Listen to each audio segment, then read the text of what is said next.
So good evening, guys. And once again, we are back with this day six of Civil's Daily Answer Wars and Daily Answer War Prime. So we will be starting with the question that was given in the morning session in the Telegram group. And as usual, like many of you have written the answers, there have been a lot of peer reviews also, and I think that is very inspiring and motivating for us. And I think that is benefiting all of you also. So we were doing the PYQs in the recent past. So we had done most of the GS2 PYQs for the year 2022, and I think today we have moved on to talking about uh, taking questions from GS3 paper. So this was also a question. Today's question was related to GS3 of 2022 only. Like it was about from the topic of infrastructure, and I think the question exactly was why is public-private partnership required in infrastructural projects. Examine the role of PPP model in the redevelopment of railway stations in India. So I think not a very difficult question, but yeah, you needed to know some facts like related to some examples related to what is happening in the PPP sector. What all recent developments have been there, and also some basic idea about what basically a PPP is. Uh, that was not much difficult because I think this term itself is self-explanatory. By just knowing about public-private partnership, you can at least form some kind of information or knowledge that you could have written in the exam hall. And also, this question was not going into details of PPP. That is like there are multiple models of PPP, as you must be knowing from your theory classes, that there are models such as build, operate, transfer, build, lease, transfer. So all of such models are there, but those were not needed to be discussed here. You just had to give the basic knowledge about public-private partnership, and then you had to go on to talk about why it is needed in infrastructural projects. Why in India, like in recent times, most of the infrastructural projects are going the PPP way. You needed to examine that, and then you needed to talk about how PPP model has played a role in the redevelopment of railway stations in India. So basically the definition, the talk of why it is important, why PPP is important, and what has it been its role in development of railway stations in India. If you have written these three parts in your answer, I think that is sufficient enough to get good marks. Some other things could have been written if you had the knowledge, like we will see in this answer. As usual, we'll go in that format only. Like first, we will discuss the introduction and then move to the body of the question, and then we will go for the conclusion part. So, and after that, meanwhile, you can ask your doubts in the chat box, and after that, we will be trying to check some of the copies that you have submitted before 2 p.m. in the group. So good evening, Varsha.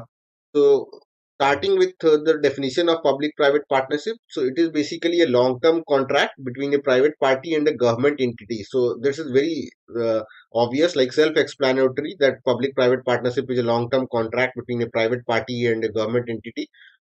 So, what is its role? It is basically for providing a public asset or service in which the private party bears significant risk and management responsibility, and remuneration is linked to performance. So basically, the funds are shared, or in many cases, even the government provides some remuneration according to the performance. But the uh, operation and work of the project is done by the private party. So it basically bears the risk of the project and all the management responsibility. Whereas the funding in sometimes is shared, or there are different models. But basically, this is the whole idea, like some sharing of risk between both the government and the private entity. Usually, large corporate firms or large firms which are relatively bigger in size or in market capital are usually awarded these projects. However, there is a bidding process and all of that which is done for awarding such tenders or contracts for infrastructure projects. We will see that in detail in a bit now. But if you could have just mentioned this definition, I think that was decent enough introduction. After that, some examples of PPP in recent times could have been mentioned. So I have decided to mention two, three, four examples. It was not necessary to mention all of them. Like if you have mentioned one or two of them, I think that is good enough. So this broad gauge railway line between Gandhidham and Tuna Tekra port in Gujarat. So I think this is the first railway line that has been developed by PPP model. So this was in news like in last year. So you could have talked about this Gandhidham Tuna Tekra port railway line, and it was developed in PPP mode. One more important and like very famous example of this PPP partnership is this Hyderabad Metro Rail Limited project. So the metro is coming up in Hyderabad, and it is also being developed in. We could have just added two or three of these, like amongst these, that was sufficient. Any type of example of PPP projects was good enough, for example. Otherwise, if you did not remember the examples, what you could have done is you would have just mentioned different types of PPP that could also have added sufficient content to this introduction. For example, you could have talked about some of the models that are there. For example, build, operate, transfer, or build, lease, transfer. So these are good models of private public partnerships that could have been mentioned. So that was the introduction. Next, we go on to talk about need for this public-private partnership in infrastructural projects.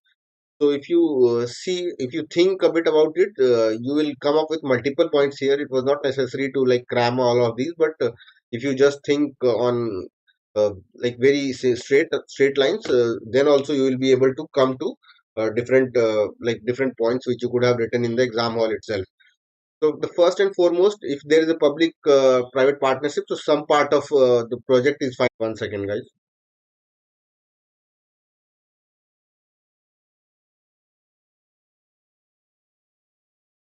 Yes, so you can just mention about this access to private sector finance.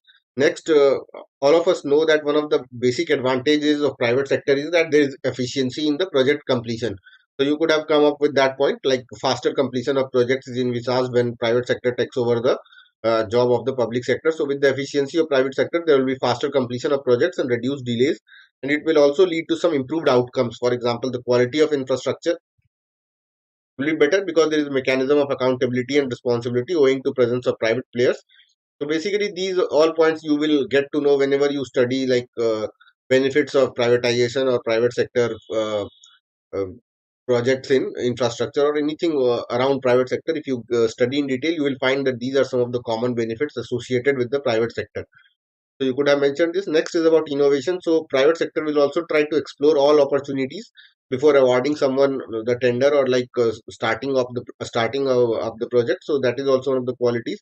It is considered that involvement of private in the infrastructure sector, especially in redevelopment of railway stations, help in bringing innovations and upgraded technologies. Next is about expertise and professionalism. So, long term maintenance by private partners and suitable upgrades are brought into the infrastructure sector. So, all of this is basically talking about efficiency of private sector. So, you could have divided it into two or three points and could have mentioned it. Next, one of the most important features of PPP is like risk distribution. So, because risk is distributed between both the public and private sector. So, in PPP projects, there is possibility to transfer most or all of the risks to the private entity. The private entities explore opportunities even though they involve risk. So, they will try to find more options for completion of a project. Like they will not be rigid in sticking with one project, as is the case mostly in public sector. So, they will try to uh, do the cost benefit analysis like return on investment analysis, and then they will decide like which one is the best one to go along with. So that is also one of the features of PPP projects. Next is about increased transparency. For example, there is a very detailed process of awarding contracts, tenders, etc., and that is all in public domain. So that automatically reduces the chance of corruption. And also, you could have talked about that. Whenever in public sector, that does not happen. Like most of the planning is done behind closed doors, and it does not come out in public domain. Mostly, even after the deal is closed, then we come to know that oh, this deal has happened. For example, even in defense deals, you see that after the deal has taken place, post facto we come to know about the deals or the conditions of those things. So that is not the case in the PPP projects. For example, there it well advertised and well followed, so transparency is there. Next, you can talk about some other benefits of PPP project, that is cost effectiveness through competitive selection, higher productivity. So when there is bidding, multiple companies try to bid for the project. So it also leads to like cost effectiveness. So you can also talk about that high productivity by linking payments to performance. And it is not that payments are done on a fixed basis as is in the case of public sector. So there is incentive based payments or like based on the performance of the people doing the job. So that is also a case, and therefore productivity is higher in private sector projects. And also there is demand centric delivery of projects. So these points you could have mentioned when you are talking about basically the benefits of public private partnership. So need for PPP or benefits of PPP. So these are some of the good points that you could have mentioned. Now, again, I will say that you did not mention all of this because you think, I think you understand that this was a 10-mark question, and therefore you had the limit of word and space both. So, writing so many points in the first part was not like advisable. You could have just picked any three, 4 points, or just combined one or two of these points and written it. Like three, 4 points were sufficient for explaining the need of public-private partnership in infrastructure. Some of the important ones that I think you should have mentioned is like this access to private sector finance. Next, you could have talked about the efficiency part, how private sector can improve the efficiency in the projects, and next, you could have talked about this risk distribution, like it is distributed between both the public and private entities. And the next point you could have talked about is the process of awarding contracts or tenders, which results in both cost effectiveness and improvement in transparency and reduction in corruption. So these points could have been combined. So I think those three, 4 points were essential in this part. Next, we move on to talk about how PPP model has helped in the redevelopment of railway stations in India. So in this part, if you had some two or three examples, that would have been pretty good, because you could have then substantiated your points with those examples. Otherwise, some important points here also I will discuss and try to tell you like what all we could have written. So first and foremost, this PPP model involves better facilities to passengers. So public-private partnership can improve the condition of railway stations. As you can see, like when it is under public, so there is a apathy by the government sector, and like most of the railway stations in past you could have seen, you must have seen that were dirty and not like maintained, well maintained. So awarding it to PPP or like private sector results in maintenance and all, and amenities also increases. So PPP can improve the condition of railway stations, and it can bring state of the art amenities such as segregation of arrival and departure, excellent road connectivity with multimodal transport integration to enhance travel experience. You can see this in the case of airports. For example, many airports are developed through private by the private sector, and the difference is quite noticeable between railway stations and the airports. So maximizing land use, now there is a lot of land lying idle, or the government is not being able to, or railways is not being able to use it properly. So what the private sector can do is like monetize that land, create some money, do some development work on that land, or even lease that land to create some asset and then use it in the development of the railway stations. So maximizing land use can be written. The railways with an estimated 4.77 lakh hectares are the largest custodians of government land. So this authority was formed by the government, Railway Land Development Authority (RLDA), and it was assigned the job of like using this land, like maximizing this land use. And they have also adopted this private equity model for developing land, and also that will create some employment. So you could have talked about it. The next, what is happening is railways are being developed not as a service but as an asset. So basically, what is happening is uh, it is not that railway stations are being developed just for a commute or like catching trains and reaching to different cities, but the holistic development of railway stations is being planned. For example, there are development in the area, land area, the upper floors. There are presence of restaurants and all. So that is basically a complex is being created so that all kinds of services can be provided in that particular station. So you can talk about that. Station redevelopment is planned by leveraging the real estate potential of separable land and airspace in and around the stations through private participation. So this concept of railo policy is coming. So this is nothing but the development of basically a complex, which can again help to generate revenue for the railways itself. So it can help to generate more revenue for railways due to development of commercial spaces. Next, you can talk about adequate funding. Now, PPP helps in bringing required funding and timely completion of the projects. Like recently, you can give this example, this Rani Kamlapati railway station. There, if you see the pictures, you will get quite mesmerized by it. Like it has been done pretty fast, and it has been developed in a very good manner. So this was done under the PPP, and this is near Bhopal, I guess, Rani Kamlapati railway station, which was successfully redeveloped. So PPP helps in bringing required funding and timely completion of the projects. If you could have mentioned this example, it would have been very good. Next, again, you can talk about efficient management, for example, from the security and safety point of view and the cleanliness of the station. So that I have already told you. So you could have formed one point regarding that safety and cleanliness, better security to passengers. Next, we can also talk of state of art technologies. For example, in many stations, we see this video management system. Like there are large boards installed where even the commercial players can advertise their products, which will bring revenue to the railways. And also, like a particular part of the railway station is shown in that video projector or something like that. So that can be developed. So that is being developed. And next, you can also talk about internet connectivity and all Wi-Fi systems and hotspots. So that is also being improved in most of the railway stations in India. So you can talk about that. Next is attracting further investment. So if railway stations are redeveloped and they are really uh, looking well and serving the public well, it can again augment the tourism potential. More people will want to travel to India and come to India. Even the domestic tourism will get a boost. It will also boost real estate, and that in turn will encourage the employment generation. So that will have a like cascading effect on the local economy, like around the railway station. Uh, Self-sustaining economy can develop. So these are the major advantages of PPP in how it is being used in development of railway stations in India. So I think you got what I wanted to convey. So again, basically three, 4 points are pretty important. For example, talking about maintenance and management, development of stations, presence of state-of-art technologies, and then talking about some investment opportunities and revenue opportunities. So if you talk about more or less these points with some examples, I think that was sufficient for this part. So after that, after talking about these two parts, you could have directly gone for a concluding part or a way forward, just how what you think can be done better or more in the space of development of railway stations, and then gone for a conclusion. Because I think these two parts are quite lengthy, and if you are writing even four points in both of these parts, I think that is sufficient for a 10-mark answer. Way forward could have been short, like you can again use some smart art format and in the way forward, and then go for the concluding part. But one thing I will say that if you have still have some space or word limit left, you can go for talking about some of the issues also in this PPP model.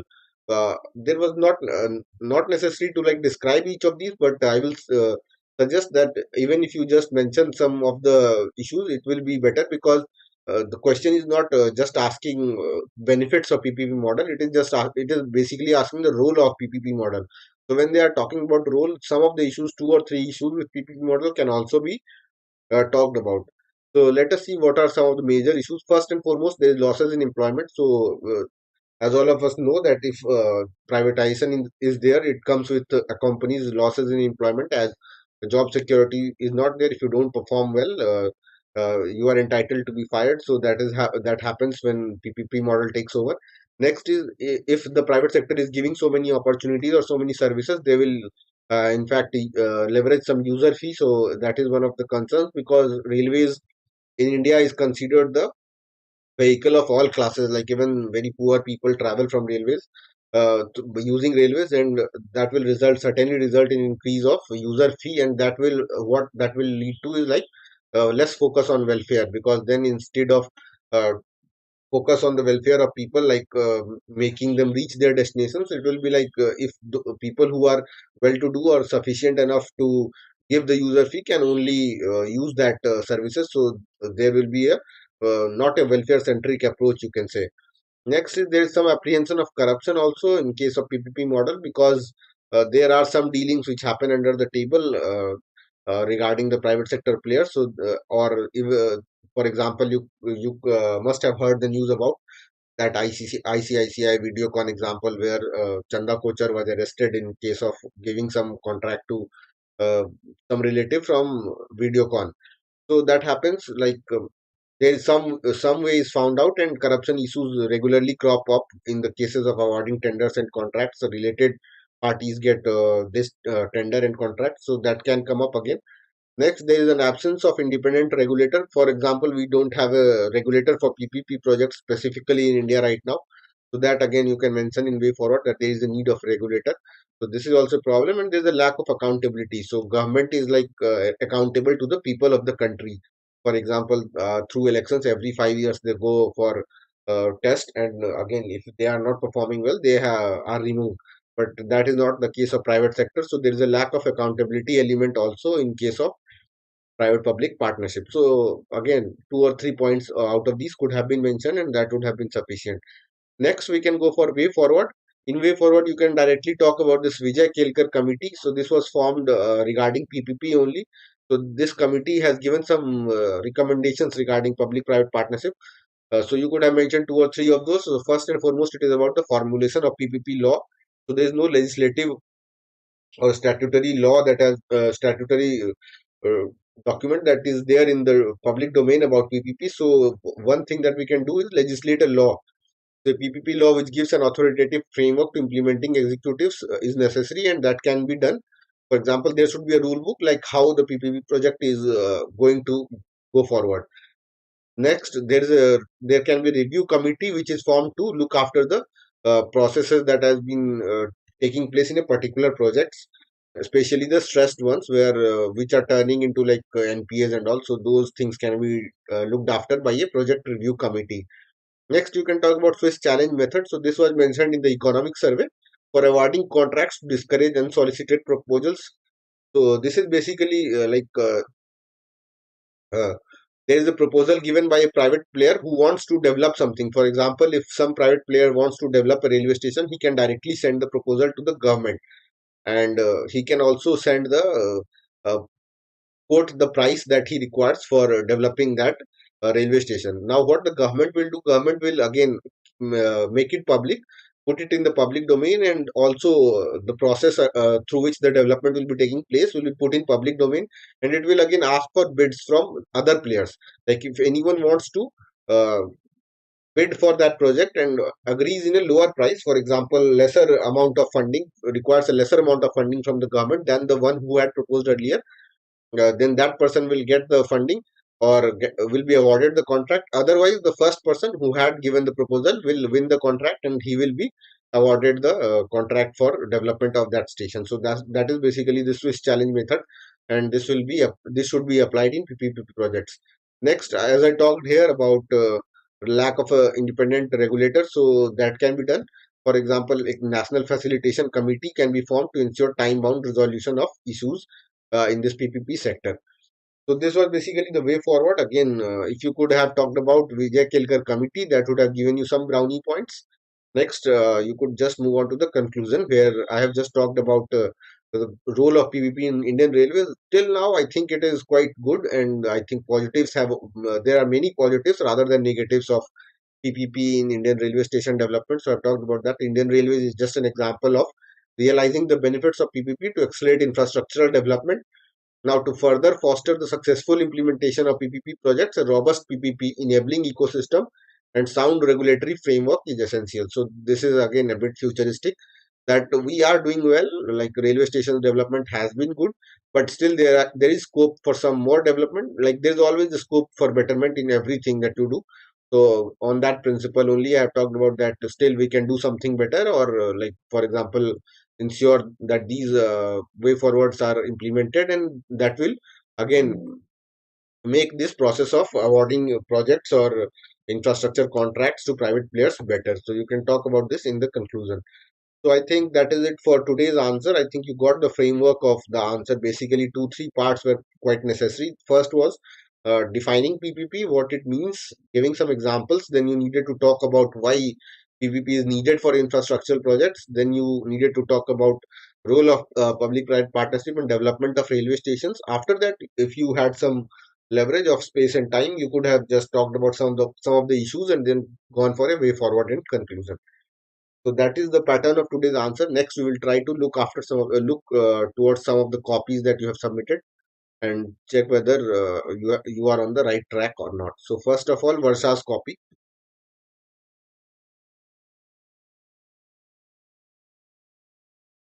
Harji, good evening. So, Swiss challenge method will avoid corruption in awarding tender and contracts. Yes, Varsha. Like it is one of the benefits of Swiss challenge method that red tapeism will be expected to be low because everything will be put in public domain. For example, the company that is providing that first proposal, their proposal will also be put in public domain that this company has provided so and so proposal at such and such amount. So if someone wants to do better than that, they can again ask to the government that we will do it better, and that will also be done through a proper bidding process. So it is expected that corruption will be lesser, but in India, anything is possible. So not a authoritative statement, but if you have to write about benefits, of course, reduction in corruption is one of the benefits of Swiss challenge model. Next, let us talk about your answer. Infrastructure development forms the bedrock of economic growth of a nation. Fine, public part is a collaboration between government and private sector company. Okay, so this is good examples if you include airport development in Delhi, Hyderabad Metro Rail. So that is nice. I think Versa introduction is pretty good, and I think you are coming to the point straight away. There is some improvement in how you have been framing your introduction. Like earlier, you used to write long paragraphs, so that is avoided, and that is a good sign. Why PPP is required in infrastructure projects? Reduce delays and increase transparency. This is good. Greater return on investment. PPPs contribute to enhanced efficiency in delivering services. This is through making commerce based while maintaining staffing, costings, delivering investments and series to profits and more return on investments. Okay, world quality infrastructure can develop with the okay. Risk sharing is also fine. Access to large amount of financing is also okay. So I think that is good. Most of the points have been talked about. For example, efficiency, transparency, and funding, access to funding. You have mentioned most of the points. That is pretty good. Role of PPP model in the redevelopment of railway stations in India, improve the railway infrastructure, provide better facilities. Okay. Mm. Your other services like accessibility toward disabled. Okay.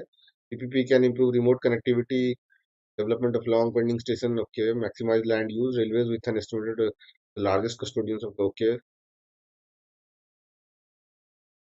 Okay, here you can talk about the railway RLDA, like Railway Land Development Authority, Centers of Economic Activity, National Infrastructure Pipelines, in Visage's investment in Indian Railway worth rupees 11.43 lakh crore. So this is also fine. You can talk about this, but just don't finish at NI.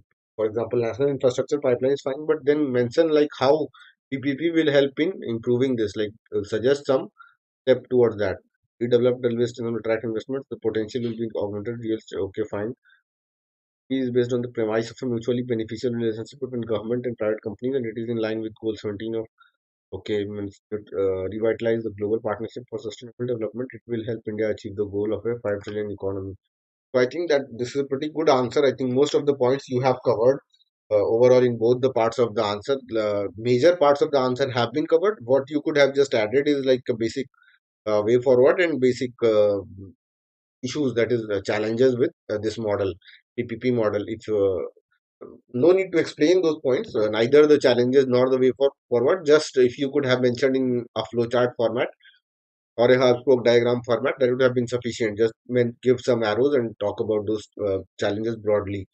So overall, I think very good answer. I think you have improved a lot. So you will get 5.5 out of 10 for this answer if you are able to write it in similar manner. What you can add is like give some more examples about development of railway stations. For example, that example of Rani Kamlapati railway station is a pretty good example. You can mention that. And also there was a special purpose vehicle created for uh, funding this project. So you can also Google that a bit and talk about that.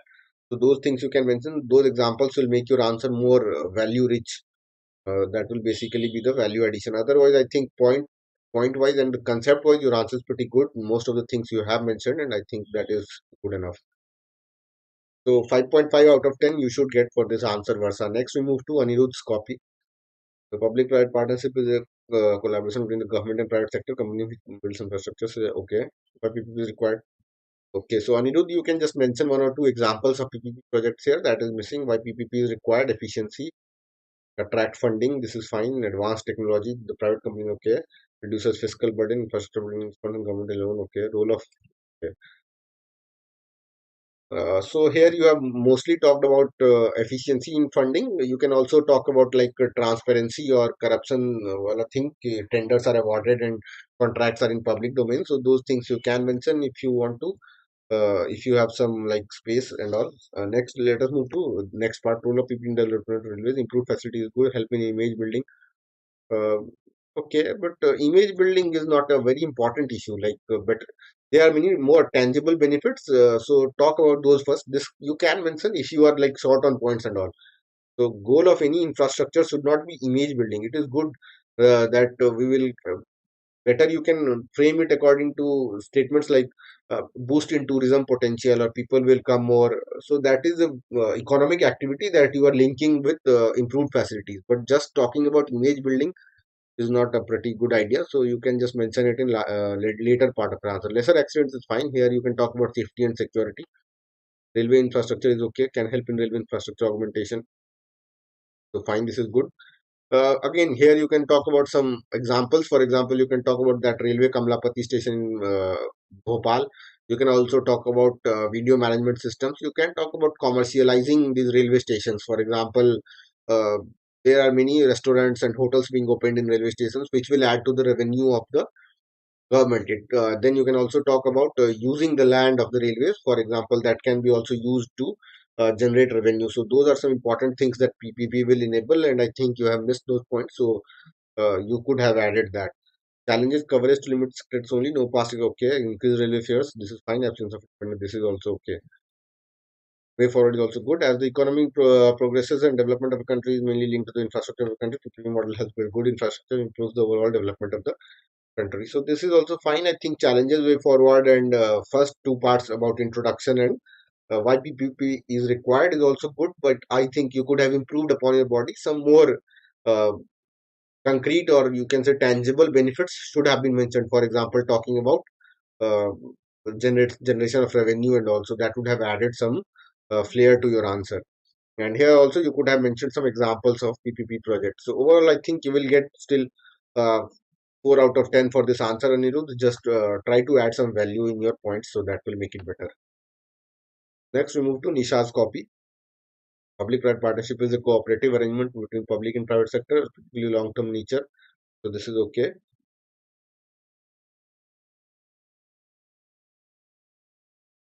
Challenges in infrastructure. So challenges is not required in first part, Nisha. Like according to the question itself, challenges is nowhere asked. So I don't think you should straight away jump to talking about challenges. Basically, they are asking the benefits of PPP in one way. For example, they're asking about how it has helped the railway development, railway station development, basically. So just talking about negatives in the introduction does not is not a very good idea. I'll say after just giving the intro or definition, you can mention some examples, and then talk about the need, like why it is required. So this part you can talk about first. Then challenges can be talked about later when you are done with mentioning the role of PPP in railway development. After that, you can mention some of the challenges: lack of institutional capacity, lack of project development activity, inadequate financing. Okay. So this is fine. Like one angle you have covered, that is like financing of projects. So that is one point about PPP, but it will also lead to increase in efficiency, transparency, and all of that. So you can mention those things also in this part. Next, let us move to PPP model in development of railway station. It brings opportunities for investment. Okay, increase operating efficiency, use of modern and clean technology, capacity building of stakeholders. Okay, efficiency. So again, basically, you are talking about benefits of privatization. Uh, but also talk about specifically to railways, how what are the what just try to link it with what are the issues currently in railways, and say that those will get better. For example, most of us know that there is a lot of empty land with railways, and when you travel by rail, you will see that around railway stations there is a lot of area that is lying vacant and that is not being used. So PPP can basically use that.